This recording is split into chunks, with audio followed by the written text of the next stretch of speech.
Film ini diangkat dari kisah nyata seorang gadis kecil yang mengalami pelecehan seksual hingga mengalami trauma berat.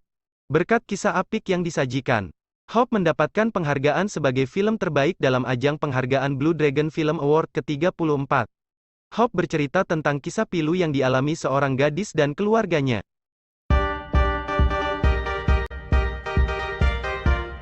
Sowon adalah anak tunggal, dan tinggal bersama ayah ibunya dengan bahagia. Ayahnya bernama Im Dong-hon, seorang pegawai pabrik. Sedangkan ibunya bernama Kim Mi-hee, membuka toko kecil di depan rumahnya. Kisahnya bermula saat anak perempuan berusia 8 tahun bernama Im So-won, Lee-rae, akan berangkat ke sekolah. Di tengah jalan dia ketemu sama seorang bapak-bapak mabok yang tiba-tiba narik dia ke sebuah toilet gereja yang enggak terpakai. Wajah dan perut So-won dipukuli karena menolak membuka baju saat diminta. Lehernya dicekik dan wajahnya direndam ke dalam toilet sampai akhirnya pingsan. Untuk menghilangkan bukti, laki-laki itu ngambil alat buat pompa WC terus ngebersihin alat kelamin korban yang berujung alat kelamin dan anus serta usus besar korban jadi rusak dan cacat permanen. Dia juga ngelakuin penganiayaan lain yang menyebabkan korban terluka parah. Setelah itu dia langsung pergi begitu aja ninggalin korban sendirian meregang nyawa. Ibu dan ayah So-won menerima telepon yang mengabari kalau anaknya ada di rumah sakit karena terluka parah. Singkat cerita, orang tua So-won datang ke rumah sakit tersebut dan langsung disambut oleh polisi. Di sana dijelasin kalau So-won diperkosa dan menelepon 911 sendiri dalam keadaan sekarat. Keadaan So-won sangat mengenaskan. Banyak luka sobek di wajahnya. Usus besar dan anusnya robek. Yang membuat tim dokter harus mengoperasi dan memutuskan untuk mengangkat usus besarnya, dan ngebuat anus buatan di pinggangnya. Di TKP, ditemukan sidik jari seseorang yang diduga pelaku kejahatan atas So-won.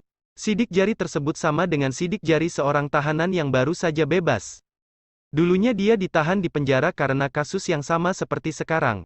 Polisi belum bisa menangkap pelaku tersebut karena butuh bukti yang lebih banyak agar surat penangkapan dapat dibuat. Satu-satunya cara agar pelaku dapat ditangkap saat itu juga adalah dengan kesaksian korban sendiri. Padahal saat itu So-won masih mengalami trauma berat PTSD atau trauma pasca mengalami kejadian traumatis. Sulit menghilangkan trauma tersebut. So-won juga berhenti berbicara. Trauma ini membuat So-won selalu takut bertemu pria dewasa bahkan ayahnya sendiri. Ayahnya begitu sedih sehingga agar bisa bertemu putrinya, sang ayah harus memakai pakaian badut agar So-won tak takut padanya. Dong-hon sangat khawatir dengan keadaan So-won. Akhirnya dia menghubungi psikiater anak yang memang sudah banyak menangani kasus korban kekerasan seksual. Mi-hee yang tadinya tidak setuju dan menentang habis-habisan akhirnya setuju untuk meminta bantuan psikiater ini agar So-won bisa pulih. Setelah beberapa kali sesi terapi, So-won sedikit demi sedikit mau menanggapi pertanyaan psikiater tersebut walau hanya mengangguk dan menggeleng. Ayahnya So-won mempunyai ide untuk selalu memakai kostum karakter Kokomong setiap kali dia mau bertemu dengan anaknya. Selama ayahnya So-won memakai kostum tersebut, So-won dapat tersenyum dan tidak merasa canggung seperti biasanya. Tibalah saatnya So-won dinyatakan pulih dan bisa pulang dari rumah sakit.